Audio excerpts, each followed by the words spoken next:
중국 축구는 고스트. 안녕하세요, 고스트입니다. 최근 들어 엄청난 액수의 오일머니로 사우디가 유럽에서 뛰던 선수들을 긁어모았는데요. 이로 인해 보기 쉽지 않은 무지막지한 이적료와 연봉을 받는 조건으로 사우디에 가는 걸 심심치 않게 볼 수가 있었네요. 근데 오일머니 외에도 유럽에서 활약하는 선수들을 데려가던 중국 황사머니가 있었죠. 마치 고삐가 풀린 것 마냥 중국 기업들의 투자를 통해 마구잡이로 유럽 리그 선수들을 영입하며 중국 리그의 떡상을 이끌었습니다. 헐크, 펠라이니, 오스카, 테베즈 등 들으면 알만한 선수들을 오지게 영입했었는데요. 하지만 시진핑의 부동산 기업 조지기가 시작되면서 중국 구단들의 모기업이 하나씩 날아가고 말았었죠. 그렇기 때문에 그에 비례해서 중국 리그가 날아갈 조짐이 보이자 네임밸류 외국인 선수들이 탈중국을 선택하기 시작했습니다. 결국 대부분의 외국인 선수들이 떠나가고 펠라이니와 오스카 정도밖에 남지 않은 상태였는데요. 오스카 같은 경우에는 이미 브라질로 한 차례 탈출을 감행했다가 먹히지 않자 중국으로 다시 돌아갔던 적이 있죠.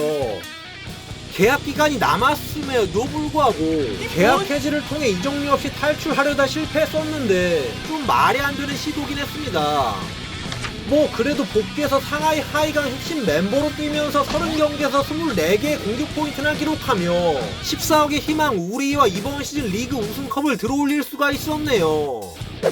한편 펠라이니는 아직 계약 기간이 2년 이상 남았으나 계약을 조기에 종료하며 이번 시즌을 끝으로 탈중국이 확정됐습니다.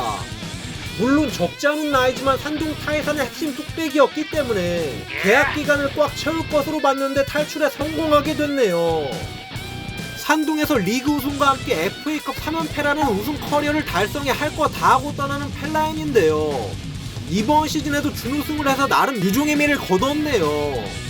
탈중국함과 동시에 현역 은퇴를 선택했는데 펠라인이마저 떠나면서 중국 리그에 남은 황사머니 네임밸류 최후의 1인이 된 오스카입니다.